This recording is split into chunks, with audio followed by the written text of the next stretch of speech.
leave. Her husband was paying off her debts, and without him, she'd be lost. Back home, Laura was torn. She was stuck between her wealthy husband and the passionate young man she loved.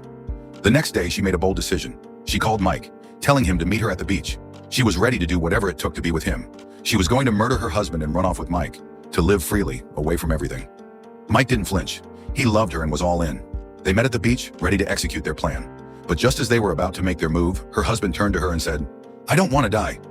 Laura froze. Was he on to them? Turns out her husband had been diagnosed with a terminal illness. He only had 2 months left to live, and all he cared about was her. Laura's world crumbled. She hadn't known how bad it was.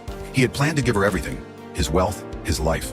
While her husband was in the car, preparing drinks, Mike heard rustling in the bushes.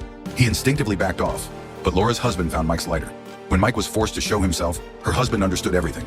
Furious, he kicked them both out. In the end, her husband chose to let her go. He set her free, and Mike and Laura walked away to start a new life together.